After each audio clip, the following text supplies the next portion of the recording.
ஒரு சில web series பார்க்கும்போது பிரமிச்சு போய் நிற்போம். எப்படி எடுத்தானுங்க இந்த ப்ரொடக்ஷன் டிசைன்லேருந்து, டைட்டில் டிசைன்லேருந்து, ஆர்டிஸ்ட்டுக்கான மேக்கப்பு,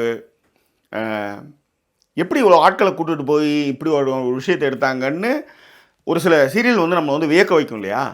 அப்படி ஒரு சீரியல் ஆப்பிள் டிவியில் சீஃப் ஆஃப் வார் அப்படின்ற ஒரு சீரியல் வந்திருக்கு. இந்த வெப்சீரிஸுடைய கதை என்னன்னு பார்த்தீங்கன்னா, ஹவாய் தீவு உங்களுக்கு தெரியும், பசிபிக் பெருங்கடலில் இருக்குது. அந்த ஹவாய் தீவில் 4 ராஜ்யங்கள் இருக்குது. ஒரு தீவு, அதை வந்து ஒவ்வொரு ஏரியாவிலையும் அதாவது ஒரு பக்கத்துலேயும் ஒரு ஆட்கள், மொத்தம் 4 பக்கத்துலேயும் 4 ராஜாக்கள் வந்து அதை ஆட்சி பண்ணுறாங்க.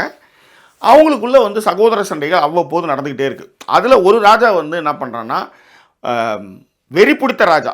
அவனுக்கு வந்து என்ன ஏதுலாம் அவனுக்கு தெரியாது. அவனை பொறுத்தவரையிலும் எல்லாரையும் சாவடிக்கணும், அவன் தான் எல்லாத்தையும் ஆளணும் அப்படின்ற மாதிரியான ஒரு விஷயம். ஆனால் நம்ம ஹீரோ ஜேசன் மாமோ அவர் தான் வந்து கயானான்ற கேரக்டரில் வந்து நடிச்சிருக்காரு. அவர் என்னன்னா அமைதியை விரும்பக்கூடியவர். அவருக்கு வந்து 2 பிரதர்ஸ் இருப்பாங்க. ஸோ இப்படி ஒரு வாழ்க்கையை வாழ்ந்துட்டு இருக்காங்க. ஆனால் என்னன்னா, நம்ம ஹீரோ வந்து போர் புரிவதில் வல்லவன். ஓகே, ட்ராய் ஹீரோ மாதிரியான போர் புரிவதில் வல்லவன்.